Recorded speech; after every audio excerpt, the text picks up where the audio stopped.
5월은 우리가 가정의 달이라고 부릅니다.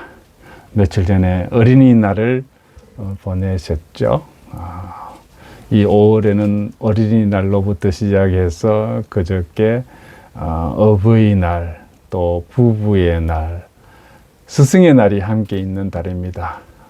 이는 이 하나님께서 우리에게 주신 가장 중요한 공동체가 바로 가정이라는 사실을 다시 생각하게 합니다.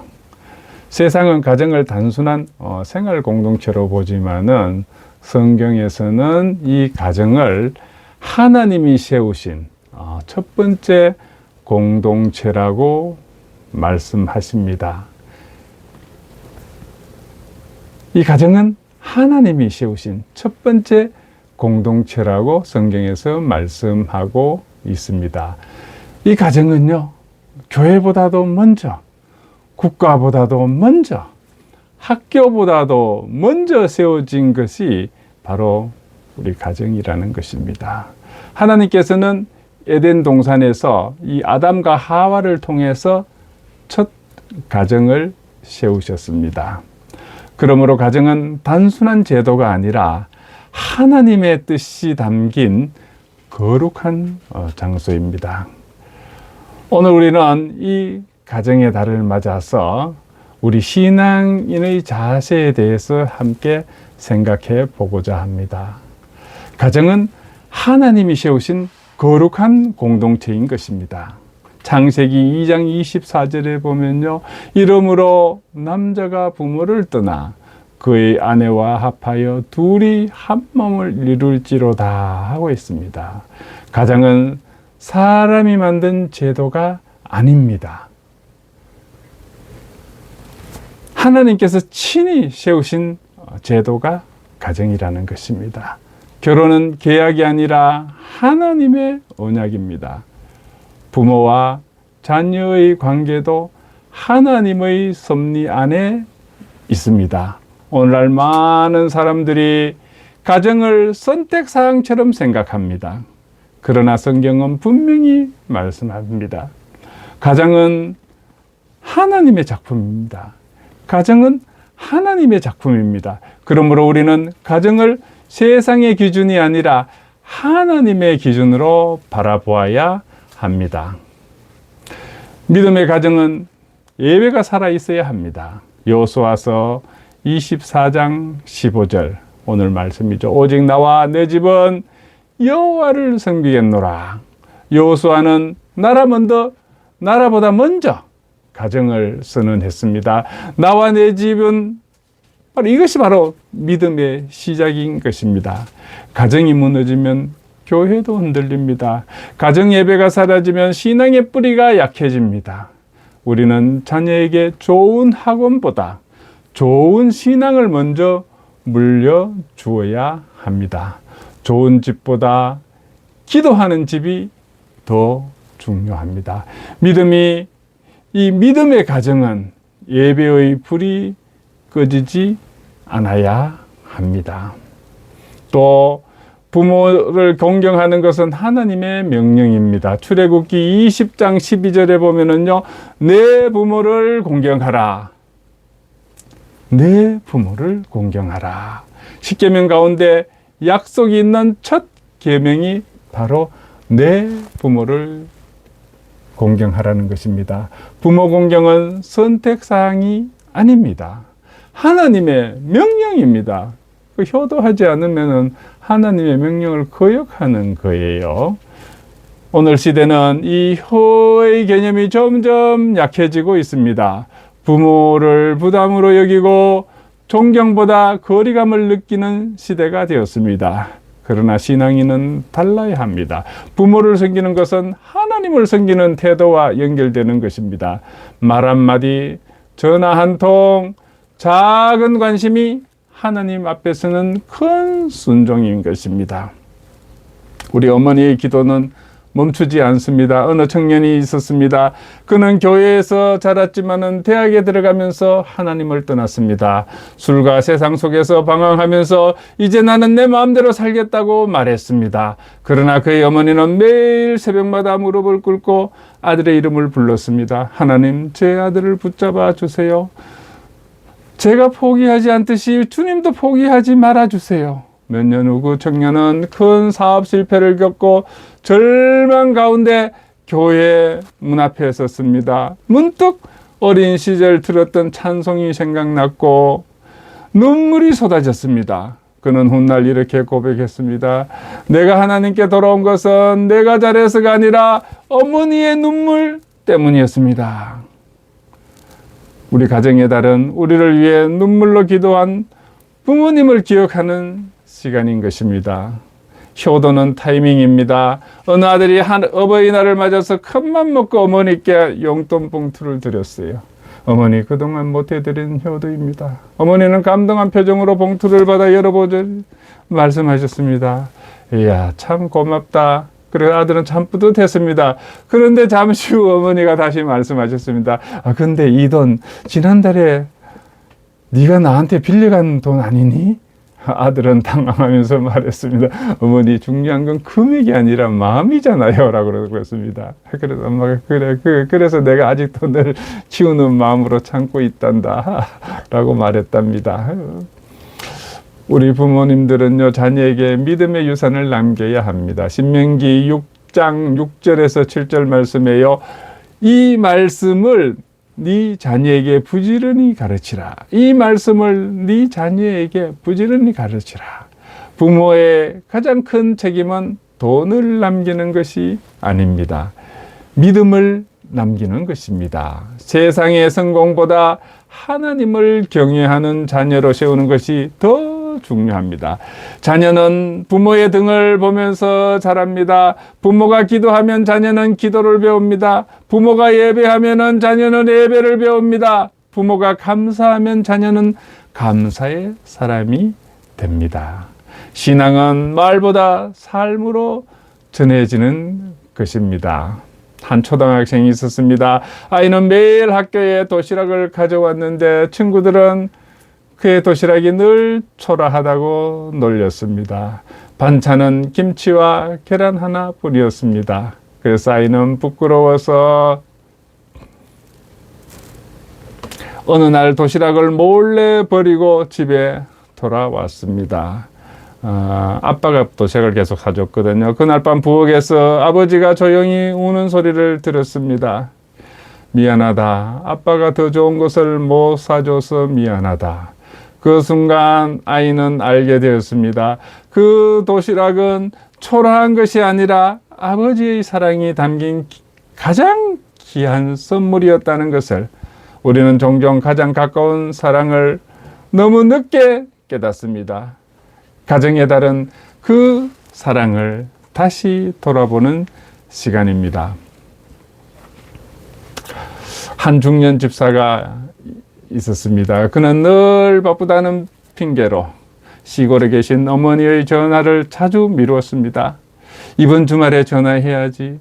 아니면 다음 달에 한번 내려가야지. 그러던 어느 날 병원에서 전화가 왔습니다.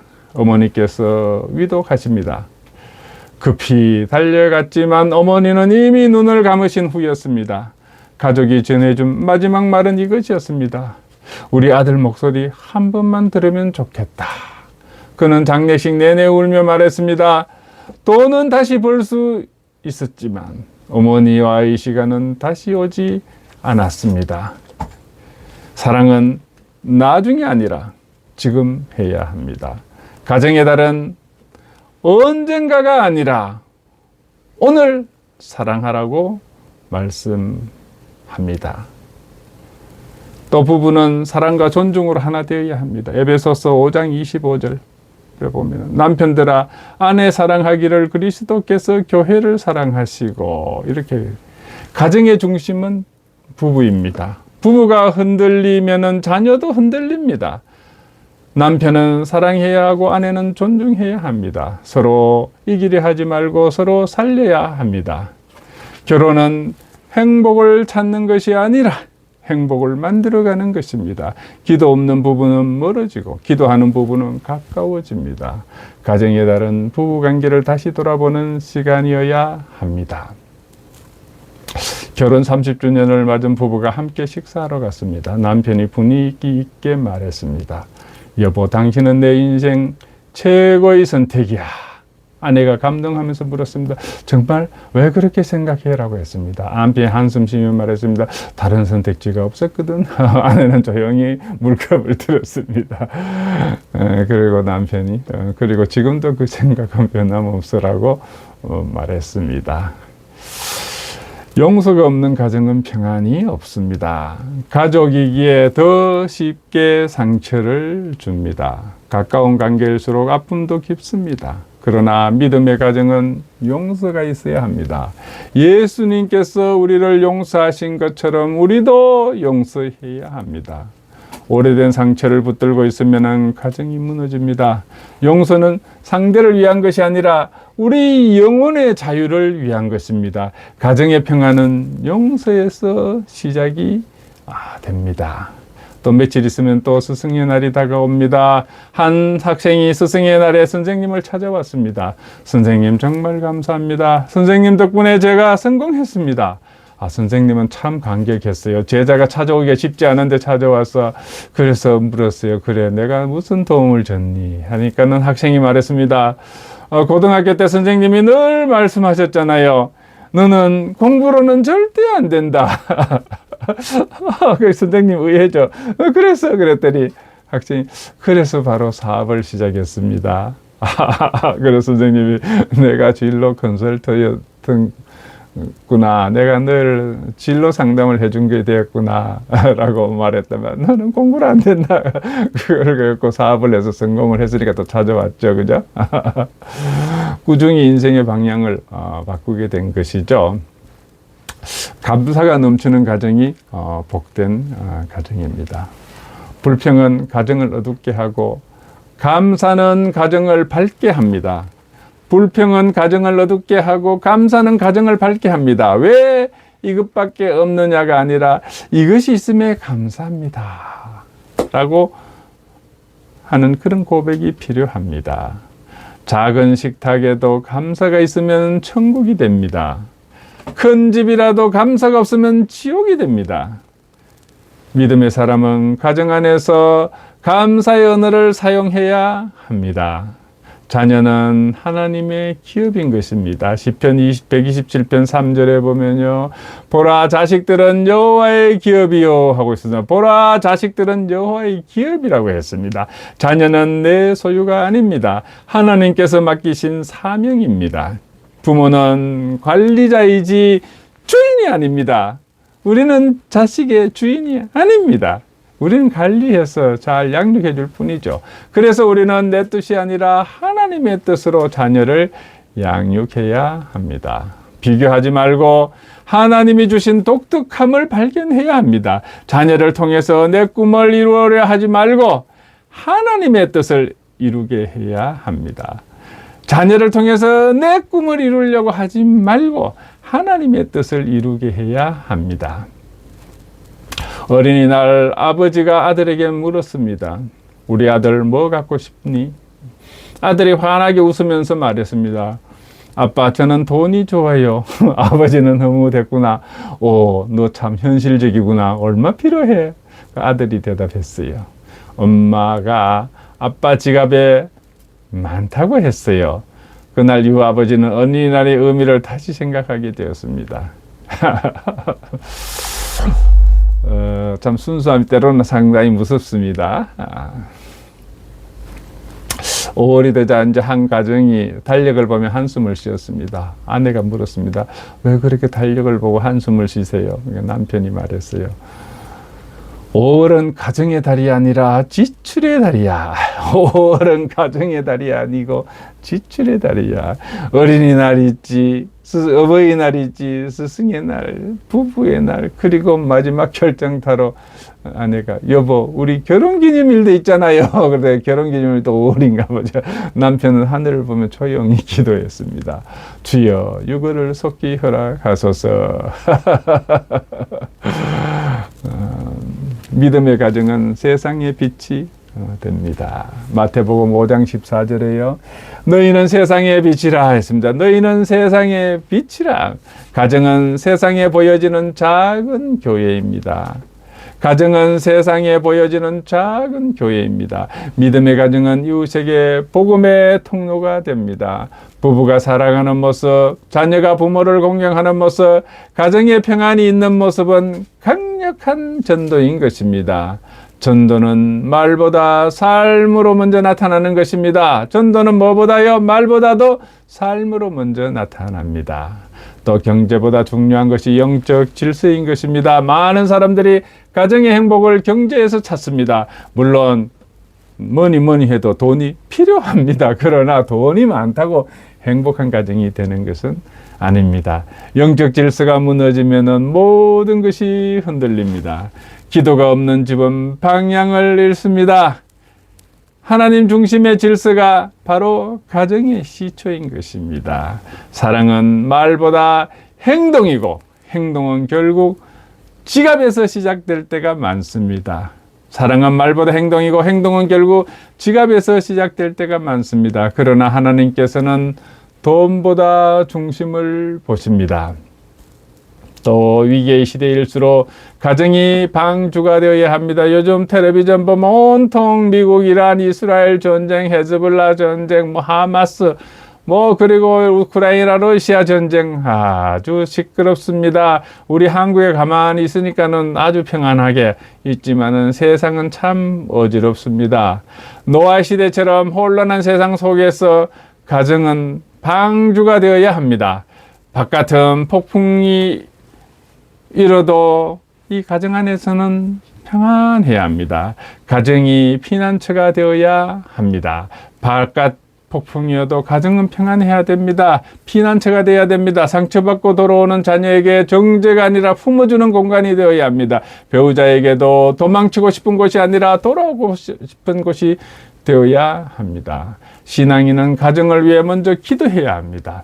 기도하지 않으면 가정을 지킬 수가 없습니다. 사탄은 언제나 이 가정을 먼저 공격합니다. 부부 사이를 흔들고 부모와 자녀 사이를 갈라놓습니다. 그래서 우리는 가정을 위해 기도해야 합니다. 매일매일 이름을 불러가며 축복해야 합니다. 기도는 가정을 지키는 가장 강력한 울타리인 것입니다. 기도는 뭐라고요? 가정을 지키는 가장 강력한 울타리인 것입니다. 가정의 달은 회복의 달이 되어야 합니다. 멀어진 관계가 있다면 먼저 손을 내밀어야 합니다. 오랫동안 연락하지 못한 부모님이 있다면 먼저 찾아가야 합니다. 배우자에게 미안했다면 먼저 사과해야 합니다. 자녀에게 사랑을 표현하지 못했다면 오늘 시작해야 합니다. 하나님은 회복의 하나님이십니다. 믿음의 가정은 다음 세대를 준비합니다. 가정은 오늘만이 아니라 다음 세대를 위한 준비인 것입니다. 믿음은 세대를 넘어 전달되어야 합니다. 할아버지의 기도가 손자의 축복이 됩니다. 오늘 아침 사랑의 교회에 예배를 드리는 것을 텔레비전을 제가 봤습니다. 빌리 그레이엄 목사님 손자가 오늘 사랑의 교회 예배에서 설교를 하시더라고요. 또 저 연세 많으신 김장한 목사님께서 나오셔서 또 이렇게 그 빌리 그레이엄의 손자 목사님이 나오는 걸 이렇게 소개하고 환영도 하는 걸 봤어요. 1973년도입니까? 여의도에서 빌리 그레이엄 대집회가 있었습니다. 그때 1900 우리 참 못 살 때 그 여의도에 수백만 명이 모여서 그때 할아버지 빌리 그레이엄 목사님이 하나님 말씀을 전할 때에 오늘 아침에 환영 인사를 했던 김장한 목사님이 통역을 했어요. 리틀 빌리라 그랬죠. 그래갖고 그때 1974년 그때 어떻게 미국 어떻게 가셔갖고 미국에서 신학하고 목사가 돼서 한국에 돌아와서 그 유명한 빌리 그레이엄 목사님의 그 설교를 통역을 했는데 지금은 그 빌리 그레이엄 목사님의 아들도 아니고 그 아들도 물론 한국에 많이 왔죠. 그럼 그 손자가 와서 며칠 후에 의정부에서 큰 집회를 한다고 들었어요. 그러니까는 그 빌리 그레이엄 목사님은요 한국을 위해서 얼마나 기도 많이 한지 몰라요. 아마 빌리 그레이엄 목사님 그 할아버지 목사님의 사모님이 아마 중국 선교사님의 딸이었던 것 같아요. 미국에서 중국으로 선교한. 그러다 보니까는 그 사모님이 한국을 알았어요. 여기에. 그래서 빌리 그레이엄 목사님을 만나서 이렇게 가정을 이루어 사는데 그때는 텔레비전이 없던 시절이에요. 처음으로 라디오 방송이 나와서 라디오 방송에서 빌리 그레이엄 목사님이 설교를 했어요. 미국 전체 국민을 대상으로. 설교를 하니까는 텔레비전도 없는데 라디오만 다 들었죠. 그런데 빌리 그레이엄 목사님이 한국을 위해서 기도하라고. 왜 사모님이 계속 저 한국이 지금 전쟁 나고 막 어렵다고 도와줘야 된다고. 그렇게 해서 빌리 그레이엄 목사님은 사모님이 그렇게 얘기하니까는 항상, 미국 시민한테 설교 말씀을 전하고 할 때 한국을 위해서 기도하라고 한국을 도와준다 그렇게 했답니다. 그래 대이어서 한국에 와서 1973년대 그 큰 여의도 광장에서 집회를 했고요. 그 아들이 또 왔었고 모든 대통령이 빌리 그레이엄 목사님의 축복을 다 안수기도를 다 받은 거죠. 근데 그 이제 손자가 한국에 와서 또 그 1973년 같으면은 50몇 년, 60년, 60년 전에 다시 또 재연을 해서 집회를 가지고 한국을 위해서 이렇게 기도를 하고 있습니다. 그래서 오늘 아침에 보니까는 참 저 빌리 그레이엄 할아버지 목사 그리고 아들 목사 그 이제 손자 목사가 와서 이렇게 한국교회에 와서 말씀 전하고 또 대중 집회를 하면서 복음을 전하게 된 거. 그거 보니까는 할아버지의 기도가 손자의 축복이 된다는 거 참 오늘 아침 잠시 제가 보면서 깨달았습니다. 어머니의 눈물이 자녀의 구원이 됩니다. 바로 가정은 신앙의 계승 장소인 것입니다. 시편 128편의 축복을 보면요. 1절에서 4절에 어떤 내용이 나오냐 하면은 시편 128편에 하나님을 경외하는 자는 가정에 복이 있다고 말씀하고 있습니다. 자녀의 복, 식탁의 복, 평안의 복, 형통의 복, 참된 복은 하나님을 경외하는 데서 나옵니다. 자녀의 복, 식탁의 복, 평안의 복, 형통의 복, 참된 복은 하나님을 경외하는 데에서 시작되는 것입니다. 세상의 성공보다 중요한 것은요, 좋은 직장도 아니요, 좋은 집도 아니요, 좋은 학벌도 아닙니다. 뭐 좋은 직장, 좋은 집, 좋은 학벌 중요합니다. 그러나 마지막에 남는 것은 가정인 것입니다. 세상의 끝에서 가장 후회하는 것은 가족에게 잘하지 못한 것입니다. 우리는 늦기 전에 사랑해야 합니다. 예수님도 가정을 귀하게 여기셨습니다. 예수님은 가나의 혼인잔치에 가셨고 십자가 위에서도 어머니를 부탁하셨습니다. 주님은 가정을 외면하지 않으셨습니다. 우리도 가정을 신앙의 중심에 두어야 합니다. 이 시간 우리는 결단해야 합니다. 오직 나와 내 집은 여호와를 섬기겠노라. 오직 나와 내 집은 여호와를 섬기겠노라. 이 고백이 우리 가정의 선언이 되어야 합니다. 가정의 달이 행사로 끝나는 것이 아니라 회개의 시작이 되어야 합니다. 사랑하는 성도 여러분, 가정은 하나님께서 맡기신 첫 번째 사역지인 것입니다. 교회에서 신앙인이기 이전에 가정에서 신앙인이어야 합니다. 좋은 성도가 되기 전에 좋은 남편, 좋은 아내, 좋은 부모, 좋은 자녀가 되어야 합니다. 이번 가정의 달에 우리 모든 가정이 기도로 세워지고 사랑으로 회복되고 예배로 살아나는 복된 믿음의 가정이 되기를 주님의 이름으로 축복합니다. 기도하겠습니다. 하나님 아버지, 우리에게 가정을 주심에 감사를 드립니다. 우리의 가정이 세상의 방식이 아니라 하나님의 말씀 위에 세워지게 하옵소서. 부모님을 공경하게 하시고 자녀를 믿음으로 양육하게 하시며 부부가 사랑과 존중으로 하나 되게 하여 주시옵소서. 상처가 있다면 치유하여 주시고 무너진 것이 있다면 회복시켜 주시옵소서. 오직 우리와 우리 집이 여호와를 섬기게 하옵소서. 예수님의 이름으로 기도드리옵나이다. 아멘.